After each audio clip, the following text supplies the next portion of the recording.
अस्सलाम वालेकुम नाज़रीन, मेहरान टीवी सां गॾु मां आहियां फराह शबीर। सभ खां पहिरियों हिकु नज़र ख़ासि ख़बरुनि ते।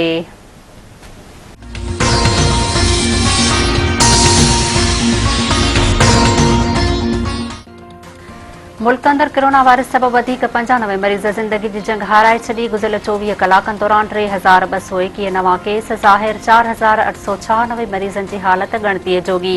NCOC मूजिबि केसनि जे मुसबत अचण जी शरह 6.68% रही। काबिल एयरपोर्ट ते गैर यकीनी वारी सूरतहाल खां पोइ फ्लाइट ऑपरेशन बहाल। पेंटागन जे तर्जुमान मूजिबि अमरीकी जहाज़ फ़ौजुनि खे खणी काबिल एयरपोर्ट पहुची वियो आहे। अमरीकी फ़ौज एयरपोर्ट ते सिक्योरिटी फ़राहम करे रहिया आहिनि। काबिल में अमरीकी फ़ौजुनि जो अंग 3500 ताईं हूंदो। अमरीकी सदर जो बाइडन चयो आहे त अफ़गानिस्तान मां फ़ौजी वापसि घुराइण दुरुस्त फ़ैसिलो हुयो। चीन ऐं रूस चाहिनि था त अमेरिका वधीक डॉलर ख़र्च कंदो रहे। असांजो मक़सदु अफ़गानिस्तान खे बदिलाइण न पर अलक़ाइदा जो ख़ात्मो हो।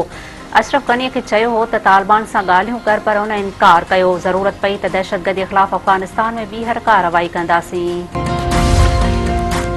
वज़ीर-ए-आज़म इमरान ख़ान जी सदारत हेठि वफ़ाक़ी काबीना जो इजलास अॼु थींदो। 12 नुकाती एजेंडा जारी। काबीना में मुल्की, सियासी, माशी ऐं सलामतीअ वारी सूरतहाल ते गौर वीचार कयो वेंदो। इजलास में अफ़गानिस्तान जे ताज़ी सूरतहाल ते ब्रीफिंग ॾिनी वेंदी। 8 मुहर्रमुल हराम जे मातमी जुलूसनि जूं तयारियूं। नंढनि वॾनि शहरनि में मातमी जुलूस बरामद करे अज़ादारी कई वेंदी। अक्सर शहरनि में मोबाइल फ़ोन सर्विस मुअत्तल, सिक्योरिटी जा इंतज़ाम सख़्त। कराची जे एम एजना रोड ऐं भरपासे जे रोड रस्तनि खे कंटेनर रखी सील कयो वियो।